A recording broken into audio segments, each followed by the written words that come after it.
Olá, criançada, tudo bem? Está começando agora mais uma aula de língua portuguesa. E para a aula de hoje, vamos utilizar o livro Ápice do segundo ano de língua portuguesa. Abram na página 78. Vamos falar sobre parágrafo e pontuação. Vamos para a atividade número 1. Diz assim: releiam a fábula O Corvo e a Raposa e um trecho da Lenga-Lenga, a casa do seu Damião. Prestem atenção em como esses textos estão organizados. Olha aí, pessoal, vê se vocês se lembram desses textos que nós trabalhamos. O primeiro é a fábula O Corvo e a Raposa. Lembra que na fábula sempre aparecem animais conversando e a fábula é feita para nos trazer um ensinamento? Ela é feita em forma de parágrafos, que são esses espacinhos que tem antes de começarem as frases. Já o Lenga-Lenga, que nós trabalhamos algumas aulas atrás, é formada por rimas e repetições e é escrita em versos, assim como no poema também que nós vimos. Ela não tem parágrafos. Aí embaixo está um trechinho da Lenga-Lenga, a casa do seu Damião. Vamos para os exercícios da página 79. Relacione cada ideia a um dos textos. Coloque 1 para indicar a fábula e 2 para indicar a Lenga-Lenga. Vamos lá, pessoal. O primeiro quadradinho aí, ó. Texto escrito em versos. Qual texto é escrito em versos? A fábula ou a Lenga-Lenga? Lembra, gente? Se vocês esqueceram, olhem de novo lá nos textos e vejam como é que está escrito. Em versos é quando não tem parágrafo, lembra? No quadradinho de baixo está assim, texto com parágrafos. Qual que é o texto que tem parágrafos, pessoal? É a fábula ou é a Lenga-Lenga? Vocês se lembram, né? Coloquem aí. Se vocês acham que é a fábula, coloquem número 1. Se for a Lenga-Lenga, é número 2. Depois, nós temos aí texto sem rimas. Qual texto que não tem rimas, pessoal? É a fábula ou é a Lenga-Lenga?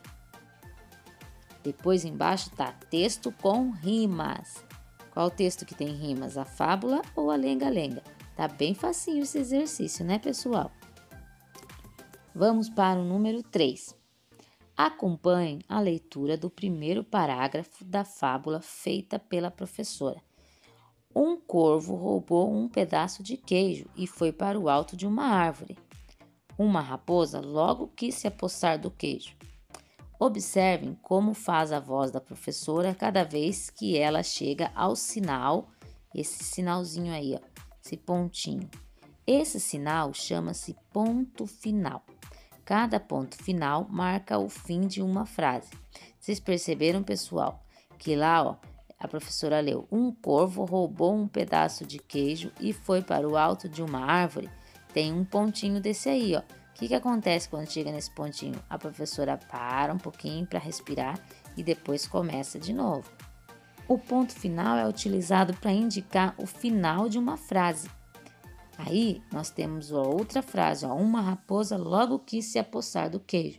E tem um ponto final de novo, porque acabou aquela frase.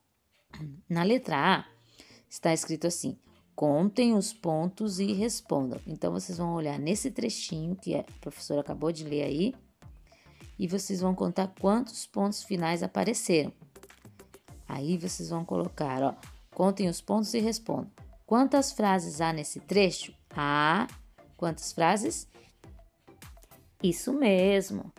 Agora, nós vamos ler o trecho a seguir. A raposa apanhou e foi embora rindo.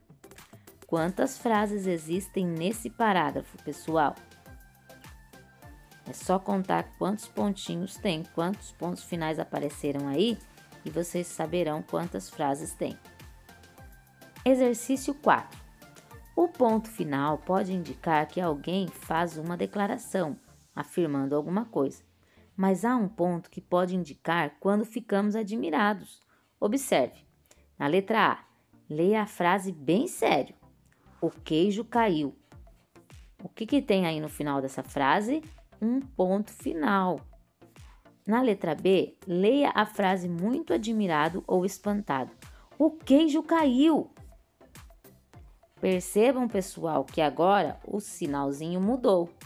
Como a frase estava indicando a admiração ou espanto, né? Como a professora leu, o queijo caiu. Não foi ponto final que foi usado ali, foi um outro ponto que chama-se ponto de exclamação, que a gente vai usar quando a gente for fazer uma frase que está indicando alguma admiração, algum espanto, ou alguém cumprimentando, bom dia! A gente vai usar esse pontinho aí, em vez de usar o ponto final, nós vamos usar o ponto de exclamação. Não sei se vocês se lembram, mas a professora passou um vídeo para vocês naquela outra aula que nós tivemos sobre pontuação, onde foi apresentado estes sinais, o sinal de exclamação, o ponto final e também nós vimos a vírgula e o ponto de interrogação que é usado para nós fazermos perguntas. Lembraram, pessoal? A professora criou mais alguns exercícios para vocês treinarem a pontuação. Nós vemos aí 3 frases do lado dessa menininha que está comendo pipoca. Cada frase está terminando com um ponto diferente.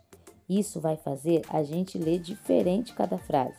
Olha só, a primeira frase a gente lê assim: Maria está comendo pipoca. E ponto final ali, né? Na segunda frase, como nós vemos aí, tem um ponto de exclamação no final. Então, a gente lê diferente. A gente já vai ler assim, ó. Que pipoca deliciosa! Tá vendo, pessoal? Já muda a pontuação. Se tivesse um ponto final aí, a gente ia falar que pipoca deliciosa. Mas como tem um ponto de exclamação, a gente já lê diferente. A terceira frase termina com um ponto de interrogação. Isso mostra que essa frase é uma pergunta. Você gosta de pipoca? Perceberam, pessoal, como muda a maneira da gente ler a frase, dependendo do pontinho que está no final dela? Na número 1, nós vamos fazer o seguinte: qual foi o ponto usado no final da segunda frase? Vocês vão olhar as frases ali, vão achar a segunda frase e qual foi o ponto utilizado no final da segunda frase. Que ponto que foi, pessoal? Foi ponto de interrogação? Foi ponto final ou ponto de exclamação? Marquem um X aí na resposta correta. Número 2. Qual é o ponto que usamos para fazer uma pergunta? Essa daí é bem facinho, hein, pessoal? Prestem bastante atenção que a número 2 já é uma pergunta. Se vocês prestarem atenção qual é o ponto que está no final aí desta pergunta, vocês vão se lembrar. Como que é o nome dele mesmo? Agora é o nosso último exercício. Observe a imagem abaixo e crie 3 frases. Agora vocês vão observar essa imagem, igual aquele exercício que vocês viram aí, tava a menininha comendo pipoca, tinha 3 frases do lado dela. Agora vocês vão criar 3 frases de acordo com esse desenho aí que vocês estão vendo. Vocês vão criar uma frase que termine com ponto final, uma frase que termine com ponto de exclamação e uma que termine com ponto de interrogação. Tem que ser sobre esse desenho, tá, gente? Depois que vocês terminarem, não esqueçam de tirar a foto e enviar para a professora. Um beijo e até a nossa próxima aula. Tchau!